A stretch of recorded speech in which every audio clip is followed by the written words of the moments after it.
ঘুমের মধ্যে অনেক সময় আপনারা দেখেন যে বোবা জিন ধরেছে, তাই না? আকাশ থেকে পড়তেছেন, চিৎকার দিচ্ছেন, কেউ শুনতেছে না। পেছন থেকে কেউ ধাক্কা মেরে দিচ্ছে, আপনি কুয়ার মধ্যে পড়তে আছেন, কেউ শুনতেছে না।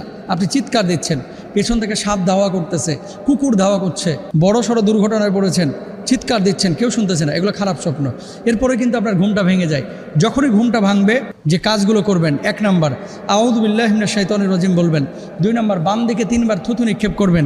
3 নাম্বার অজু করে এসে ডান কাত হয়ে শুয়ে যাবেন। যদি এটা করতে পারেন, ইনশাআল্লাহ এই ধরনের স্বপ্নগুলো আর দেখবেন না।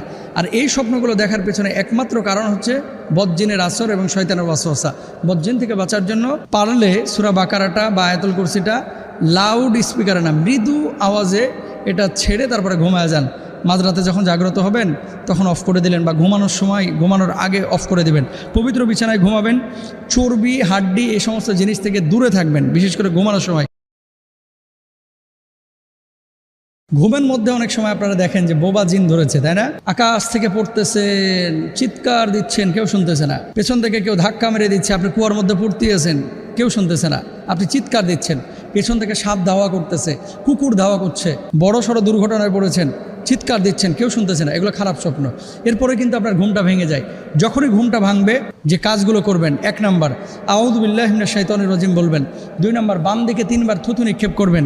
3 নাম্বার অজু করে এসে ডান কাত হয়ে শুয়ে যাবেন। যদি এটা করতে পারেন, ইনশাআল্লাহ এই ধরনের স্বপ্নগুলো আর দেখবেন না।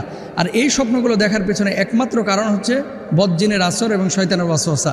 বদজিন থেকে বাঁচার জন্য পারলে সূরা বাকারাটা বা আয়াতুল কুরসিটা লাউড স্পিকারে না, মৃদু আওয়াজে এটা ছেড়ে তারপরে ঘুমায় যান। মাঝরাতে যখন জাগ্রত হবেন তখন অফ করে দিলেন, বা ঘুমানোর সময়, ঘুমানোর আগে অফ করে দিবেন। পবিত্র বিছানায় ঘুমাবেন। চর্বি, হাড্ডি এই সমস্ত জিনিস থেকে দূরে থাকবেন, বিশেষ করে ঘুমানোর সময়।